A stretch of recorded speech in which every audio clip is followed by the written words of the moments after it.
They say that dog is man's best friend. But what happens when dogs attack? Poor guy never got up again.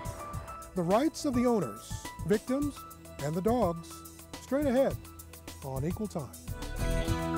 From San Jose State University and KTEH, you're watching Equal Time, exploring new issues each week, giving equal time to competing points of view.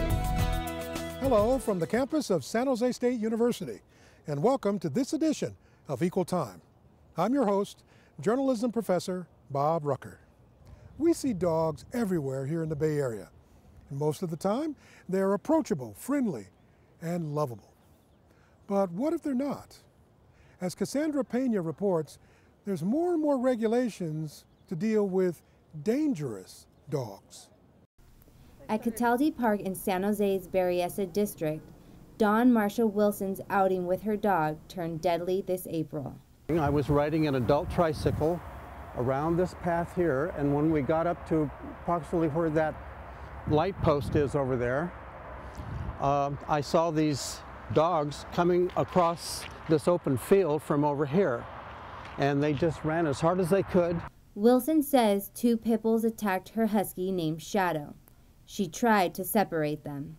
So I got off my bicycle and quickly went over to where the dogs were just chewing up my dog and started beating on them very violently with my bicycle chain.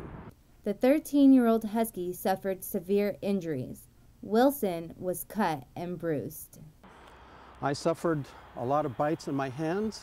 I have a pretty large contusion on my face.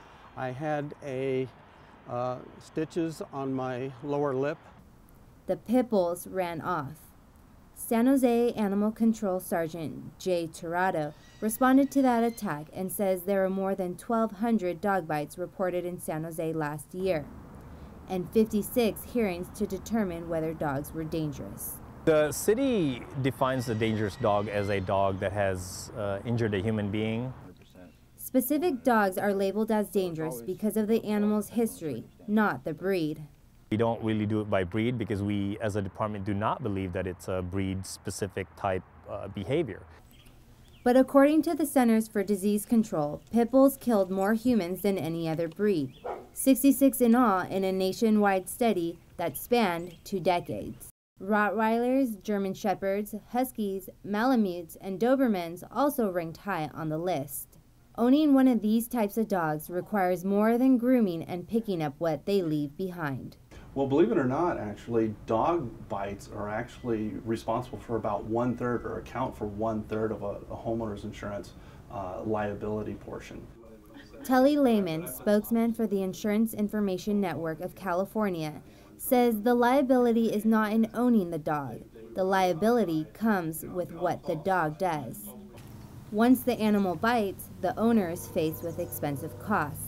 Saw that the dog bite related claim averages about $25,000 per claim. So you can see it's fairly expensive. According to Centers for Disease Control, dogs bite nearly 5 million people a year. But even if the dog bites, there's hope. Attorney Andy Schwartz says many people are unaware of this type of coverage. A lot of people don't realize it, but most dog owners have liability coverage for the damage caused by their dogs through their homeowners policies. Since California has some of the strictest bite laws, homeowners or renters insurance is important for both the protection of the dog owner and the victim of the attack. And when attacks occur off property, citywide ordinances can come into play. Dog owners are expected to follow city rules to avoid potential consequences. Often the dog is off leash, and if there's a violation of the leash law, there's a presumption of negligence on the dog owner. Owners whose pets attacked not only face the possibility of being sued, but the consequence of euthanizing their dog.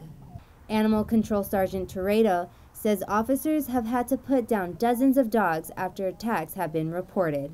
The animal's life hinges on the outcome of the hearing. We would hold the dogs pending the hearing, and then after the hearing, then we'll decide from there. If the dogs are not deemed to be euthanized by the hearing officer, which is an option for vicious dogs, then the dogs could go back to the house. And it's not just the attacker, but the dog who was attacked that can lose its life. On that April night at Cataldi Park, Shadow was so injured, a vet recommended he be put down. Poor guy never got up again. When we come back, we'll take a look at how more and more cities are getting involved with pet ownership. It's good if you give them the chance and you see what kind of dog they are. We'll look at what happens to dogs classified as dangerous when Equal Time returns.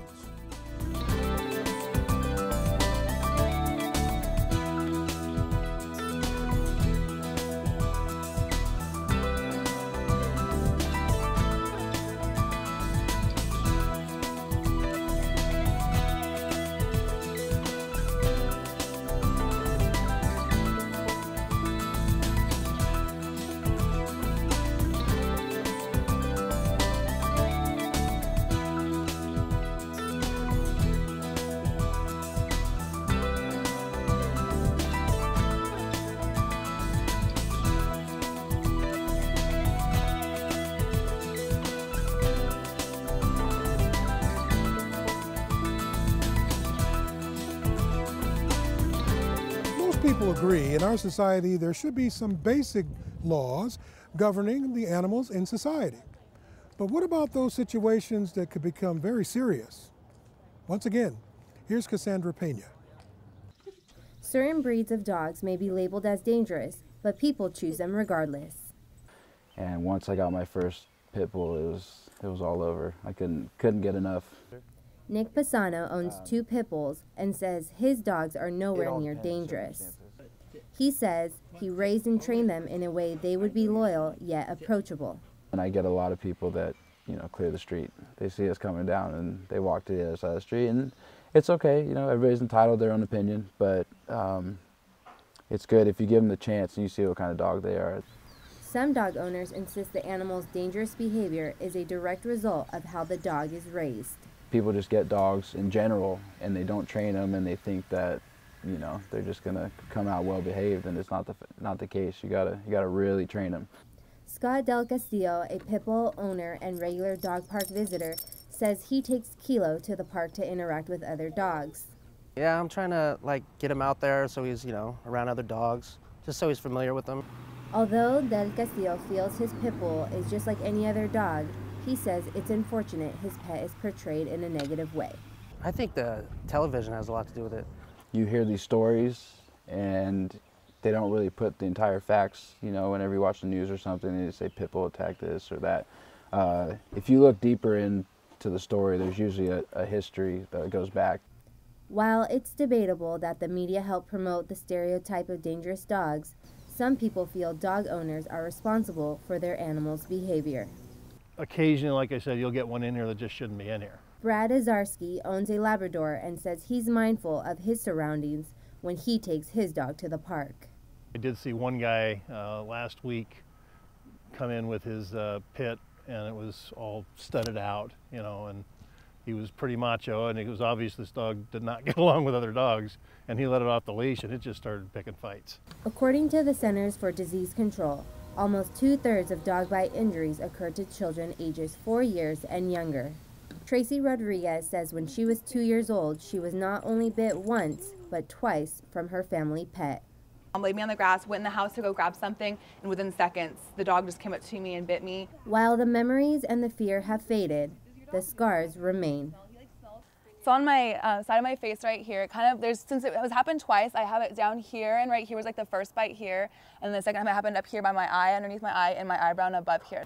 Owning a dangerous dog is not illegal, but owners do have to abide by city ordinances. In Morgan Hill, a violation of one of a dog park ordinance can bring a $1,000 fine. While it is unclear whether dangerous dog behavior is due to the dog's breed or its training, it is clear that when people are near a dog, they should be mindful of their own behavior. You read the dog. You kind of read the owner. First impressions are huge anywhere you are, so when a dog came in, if it's, ears are back or tail's under, I know I gotta go slow. Or if it comes in, barreling in here, I know I got to have, you know, a little bit more control. Natalie Keaveney, owner of Canine Concepts in Morgan Hill, has been in the dog grooming business more than 15 years. She says she's handled dozens of dogs whose breeds are known to bite and believes it is up to humans to undo the stereotype of dangerous dogs. Pits, rots, they were bred for fighting. Bulldogs, bred for bull baiting.